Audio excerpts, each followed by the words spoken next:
ಬಿಡದಿಯ ರೈತರು ಒಂದು 100 ಜನ ನನ್ನನ್ನು ಬಂದಿದ್ದರು, ಕೆಲವು ಪ್ರತಿನಿಧಿಗಳು ಬಂದಿದ್ದರು, ಕೆಲವರೆಲ್ಲ ಹೊರಗಡೆ ಇದ್ದಾರೆ. ಅವ್ರ ಉದ್ದೇಶ ಕೆಲವು ಹಳ್ಳಿಗಳನ್ನು ನೋಟಿಫಿಕೇಶನ್ ಮಾಡಿಲ್ಲ, ಫೈನಲ್ ನೋಟಿಫಿಕೇಶನ್ ಮಾಡಿಬಿಡಿ ನಾವು ಕೆಲವು ನಮ್ಮ ಸಮಸ್ಯೆ ಇದೆ, ನಾವು ಹಣನ ತೆಗೆದುಕೊಳ್ತೀವಿ, ಒಳ್ಳೆ ಪರಿಹಾರ ಕೊಡ್ತಾ ಇದ್ದೀವಿ, ಆದಷ್ಟು ಕೆಲವರು ಜಮೀನು ಉಳಿಸ್ಕೊಳ್ತೀವಿ, ನಾವು 50% ಜಮೀನು ಕೂಡ ನಾವು ಉಳಿಸ್ಕೊಳ್ತೀವಿ. ಸೊ ನಮಗೆ ನಮ್ಮ ಹೆಸರುಗಳು ನೋಟಿಫಿಕೇಶನ್ ಆಗಿಲ್ಲದ್ರಿಂದ ನಾವು ಹಣ ತೆಗೆದುಕೊಳ್ಳೋಕ್ಕಾಗ್ತಾಯಿಲ್ಲ, ದಯವಿಟ್ಟು ಮಾಡಿ, ನಾವೆಲ್ಲ ಸಿದ್ಧತೆ ಇದ್ದೀವಿ ಅಂತೇಳಿ ಅವರ ಅಭಿಪ್ರಾಯನ ವ್ಯಕ್ತಪಡಿಸಿದ್ದಾರೆ. ಸೊ 250 ಜನ ರೈತರು ಕೂಡ ಬಂದಿದ್ದಾರೆ. ಖಂಡಿತ ಅವರಾಗ ನಾನು ನಮ್ಮ ಆಫೀಸರ್ಸ್ಗೆ ತಿಳಿಸಿ ಇನ್ನು ಯಾವ್ಯಾವ ಊರು ಉಳ್ಕೊಂಡಿದೆ ಅವನ್ನೆಲ್ಲ ನೋಟಿಫಿಕೇಶನ್ ಮಾಡಿ ಯಾರು ಕೊಡ್ತಾರೆ ಅದನ್ನು ತೆಗೆದುಕೊಳ್ತೀವಿ, ಯಾರಿಗೂ ಬಲವಂತ ಮಾಡೋದು. ರೈತರೆಲ್ಲ ಕೂಡ ನಿಮ್ಮನ್ನು ಬಂದು ಭೇಟಿ ಮಾಡಿದ್ದಾರೆ, ಆದರೆ ಮತ್ತೊಂದು ಕಡೆಗೆ ರಾಜಕೀಯವಾಗಿ ಪಾದಯಾತ್ರೆಗಳು ಜೋರಾಗಿ ನಡೀತಾ ಇದೆ. ನೋಡ್ರಿ, ಅಲ್ಲಿರೋರೆಲ್ಲ ನಾನು ಲೆಕ್ಕ ಹಾಕ್ಸ್ಬಿಟ್ಟಿದ್ದೀನಿ. 160 ಜನ ರೈತರು ಮಾತ್ರ ಅಲ್ಲಿದ್ದರು, ಮಿಕ್ಕಿದವರೆಲ್ಲ ಚನ್ನಪಟ್ಟಣ, ರಾಮನಗರ, ಮಂಡ್ಯ, ಮೈಸೂರು, ತುಮಕೂರು ಅಲ್ಲಿಂದ ಬಂದಂಥವ್ರು.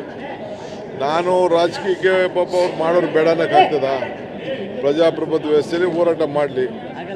ಇವತ್ತು ಪಾದಯಾತ್ರೆ ಮಾಡಿದ್ರು ನಾವೇನು ಬೇಡ ಅಂತ ಏನಿರ್ತದೆ, ದಿನಾ ಪಾದಯಾತ್ರೆ ಮಾಡಲಿ, ದಿನ ಹೋರಾಟ ಮಾಡಲಿ, ನಮಗೇನು ಅದಕ್ಕೆಲ್ಲ ನಾನು ಅವ್ರಿಗೆ ನಮ್ಮ ಪೊಲೀಸ್ ಆಫೀಸರ್ ಕೇಳಿದ್ದೀನಿ, ಎಲ್ಲ ಅವ್ರು ಎಷ್ಟು ಬೇಕಾದ್ರೂ ನಡೀಲಪ್ಪ ಬಿಟ್ಬಿಡಿ ಅವ್ರನ್ನ ಅಂತ ಹೇಳಿದ್ದೀನಿ. Party president candidate confession in Shivamogga that farmers are taking compensation. Of course it is a fact. Whatever Mr. Vijendra has spoken is true. Farmers now also you saw all the farmers wanted to take compensation. It is true. And see when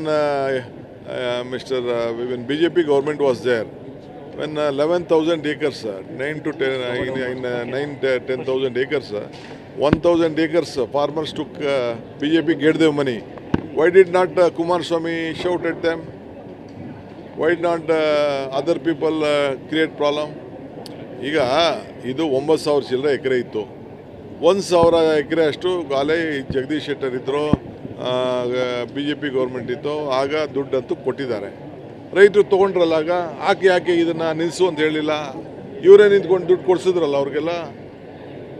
ಅದು KDBಯಿಂದ ಅದೇ ಈ notification ಆಗಿ ಜಮೀನು ಬೇಕೇ ದುಡ್ಡು ಕೊಡಿಸಿದಾರಲ್ಲ, 80 ಲಕ್ಷ 90 ಲಕ್ಷ ಕೊಡಿಸಿದಾರಲ್ಲ, ಯಾಕೆ ಅವ್ರು ನಿಲ್ಲಿಸಲಿಲ್ಲ? ಅಸೆಂಬ್ಲಿಯಲ್ಲಿ ಚರ್ಚೆ ಮಾಡಲಿ, ಅದೆಲ್ಲ ನಾನು ಮಾತಾಡ್ತೀನಿ. ನಾನು ಈಗ ಪಾಪ ರೈತರುಗಳು ನಮ್ಮ 2-3 ನೋಟಿಫಿಕೇಶನ್ನ ಬಿಟ್ಬಿಟ್ಟಿದ್ದೀರಿ ಅಂತ ಹೇಳಿದ್ದಾರೆ. ಅದನ್ನು ನಾನು ಕೇಳ್ತೀನಿ, ಎಂತಕ್ಕೆ ಬಿಟ್ಟರು, ಏನು ಬಿಡಲ್ಲ, ಯಾವುದು ಬಿಡ್ತಾ ಇಲ್ಲ. ಪಾಪ ರೈತರಿಗೆ ತೊಂದರೆ ಆಗಬಾರ್ದು ರೆಡ್ ಝೋನಿಂದ ಅಂತೇಳಿ ಅವರೆಲ್ಲ ಬಂದು ನಾವು ದುಡ್ಡು ತೊಗೋತೀವಿ, ನಾವು 10 ಜನ ಅರ್ಧ ಉಳಿಸ್ಕೊಳ್ತೀವಿ 50% ಅಂತ ಪಾಪ ಖಾತರದಿಂದ ಬಂದು ಕೇಳಿಕೊಂಡು ನಾನು ಅಧಿಕಾರಿಗಳ ಹತ್ರ ಮಾತಾಡ್ತೀನಿ. So portfolio allocations can be expected to be done today, sir? Today we will do it. Sir Kumaraswamy ಅವರು ಮುಕ್ತವಾಗಿ ಅವಕಾಶ ಇದೆ, ಬನ್ನಿ ಸರ್. ಕಾವೇರಿ ಕೇಳಲೇ I think I am just watching the inflow. We will protect the farmers, we will respect the court. Both will do it. We will protect the farmers also. Farmers is very important to us, and to respect the court is also important to us. We will pray God, rain God.